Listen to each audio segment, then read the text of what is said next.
It's Friday, October 17th, and this is the Echo Press Newsminute for the week of October 12th through the 18th. I'm Lisa Johnson. Last month, NBC Nightly News did a story about a steep decline in childhood vaccination rates in many parts of the country. The accompanying website says decades of immunization progress is backsliding, and NBC News data investigation reveals threatening the safety of children in America, burdening schools, and hindering public health. The Echo Press asked Horizon Public Health about the communities it serves in Douglas, Grant, Pope, Stevens, and Traverse counties. Kelsey Peterson, Disease Prevention and Control Supervisor at Horizon, says as of September 29, 2025, Minnesota has confirmed 18 cases of measles. Measles was declared eliminated in the U.S. in 2000 thanks to widespread vaccination. However, recent increases in cases in Minnesota have been linked to domestic and international travel, decreased immunization rates, and people choosing not to get vaccinated. To protect the community, about 95% of people need to be vaccinated. Our story continues with vaccination rates in those counties and helpful information about child vaccinations and a list of what parents can do. The process of improving safety at Voyager Elementary School's main crosswalk and the intersection of Steger Road and Voyager Drive took a step ahead Monday night, October 13th. City and school officials say the combination of speeding and numerous turning movements creates a safety issue near the school.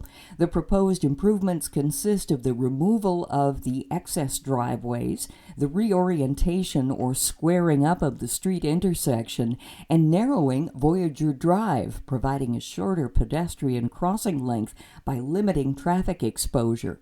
A concrete median pedestrian refuge island, along with a rectangular, rapid flashing beacon system and other signage and striping improvements will also be included. At the October 13th meeting, the Alexandria City Council unanimously accepted Widseth Engineering Services for the final design work in the amount of $38,900. According to city staff, Widseth demonstrated a clear understanding of the project and submitted the lowest bid for the design. Topographic survey work and design will start this fall. Construction is likely to start in the summer of 2026. A listening session was held last week about property insurance as it relates to severe weather. The Listen and Learn was held Tuesday, October 7th at the Douglas County Administration Building. Julia Nurbon, Executive Director of Minnesota Interfaith Power and Light, said the basic conversation revolves around a number of key questions. Will insurance be there for us when we need it the most, she said, and how is that going to impact the real estate market? Like every business, she continues, insurance companies have a mandate to make sure they don't lose money, that they in fact make money. So they know severe weather is escalating and that insurance rates will be escalating for homeowners and renters. For a number of years, Minnesota has appeared on a list of states in which homeowners insurance was unprofitable, Nurbon said. If you'd asked me 2 years ago, was Minnesota a high-risk state, I would have said no, because we're in the middle of the country. In other words, Minnesota isn't in Hurricane Alley, and it's not grappling with wildfires like the state of California. In life, check out some great photos that didn't make it into the weekly Photo of the Week feature. Every month, readers submit dozens of photos for the Photo of the Week, which is published in the Echo Press every Friday. Although the newspaper does print about 50 of these photos every year, there are still many excellent photos that don't get published. These are some of those photos from August, September, and the first couple of weeks in October. If you have a great photo that you would like to submit for Photo of the Week, send it to Al Edenloff at edenloff@echopress.com. Include the name of the photographer, when it was taken, and where it was taken. In sports, Ashby-Brandon-Evansville football was in need of a new quarterback for the season, and they turned to sophomore Evan Dingwall with the understanding that his 2025 campaign would be a development year. But no one anticipated how quickly he'd grow into the role. Despite a loss to Alexandria-area on Friday, October 10th, that snapped a 3-game winning streak, Dingwall has been at the forefront of the Bolts' push toward the postseason in only the third year of Ashby and Brandon-Evansville Football Cooperative. In 7 games under center, Dingwall leads the team with 467 rushing yards and 9 touchdowns. He's also completed 45 of 85 passes for 584 yards with 5 touchdowns, while adding 26.5 tackles on defense playing in the secondary. By his own admission, that's a far cry from the beginning of camp. Read interviews with Dingwall, his coach, and a teammate in Wednesday's Echo Press. It's time to pick up your copy of the Echo Press today for great local news coverage. Members, remember to activate your online membership for the expanded daily e-edition. Become a member today at echopress.com/subscribe. The Echo Press, giving information life since 1891. Here are the top stories in Friday's issue. Try to picture the following scenario. A younger sister is waiting for her big sister to come home to help her get ready for prom. Hours pass. The family can't get in touch with their daughter. The parents call their daughter's father-in-law, who hands the phone to another family member, who tells them their daughter and son-in-law were found dead inside their home. Eventually, they learn that their son-in-law shot and killed their daughter before turning the gun on himself. Josh and Nikki Sacri's daughter Ariel, formerly of Alexandria, was murdered in her home in rural Wadena April 29, 2022. The Sacris shared their story at the 19th annual Take a Stand Against Domestic Violence event Tuesday, October 14th at the Church of St. Mary's in Alexandria. At the event, Josh said their job is to be Ariel's voice and tell her story.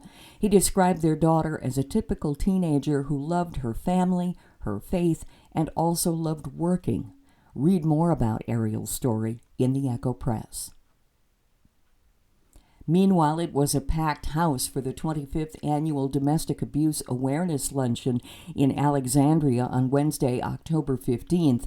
The event was presented by UCAN, United Communities Advocating Nonviolence. The main speaker was Rhonda Martinson, a survivor of domestic violence who later became a criminal prosecutor in Wisconsin.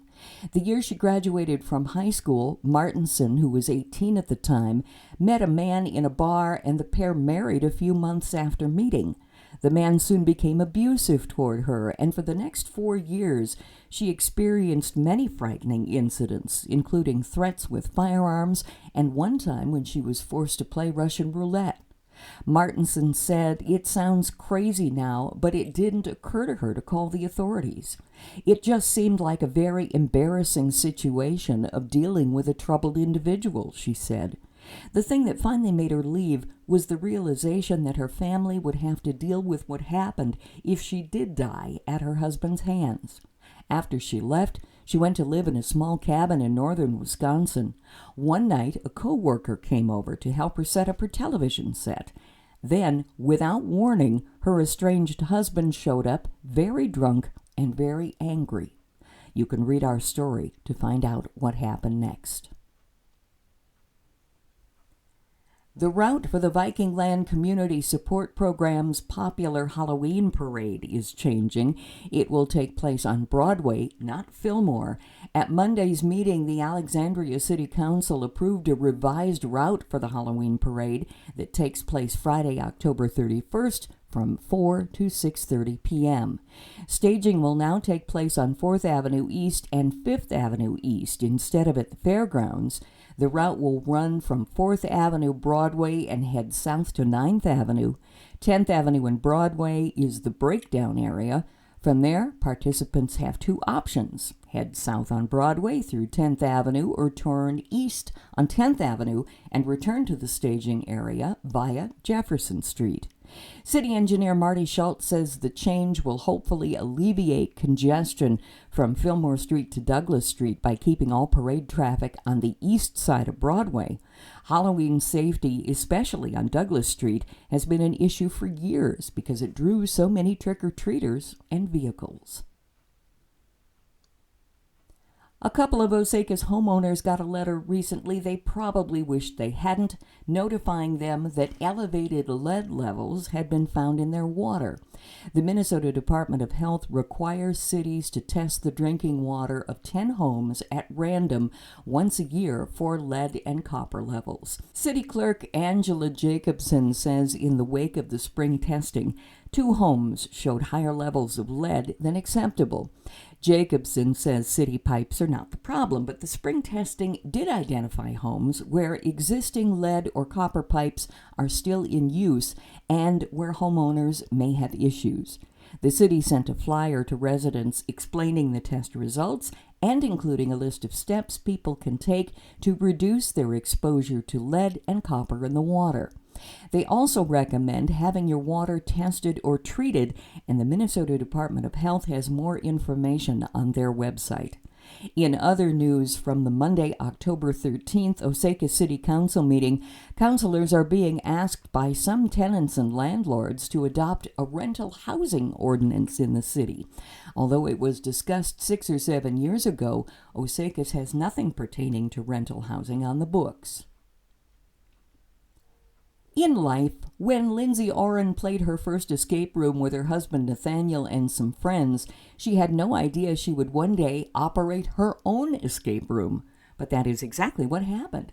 While we didn't escape the room, I was intrigued by the concept and loved the joy of the game and had fun, Oren said. The next night, I booked another game, and then we ended up setting the record for that game. So instantly, I was hooked. On the way back to Alexandria, Oren says she suggested to her husband that they open their own escape room. At first, the business operated 1 game while the others were being completed. Soon there was space for 4 games. It has since grown to 5, and a 6th game is set to open this winter with a 1980s theme. We try to have games that have a varying degree of difficulty, Oren said. They range between a 90% escape rate during the hour to a 40% escape rate during the hour. So it's fun to get different sizes of groups, and they can choose their challenge, whatever theme appeals to the group most. All of the games only exist in Alexandria, says Oren. In sports, we've started catching up with former Alexandria-area athletes. Former Osakas high school football player Chase Meyer, a senior defensive end for the University of Minnesota Morris, was named the Upper Midwest Athletic Conference Defensive Player of the Week, Tuesday, October 14th. Meyer set the Cougars' single-game mark with 4 sacks in their 30-27 victory on the road against UMAC opponent Westminster, Missouri.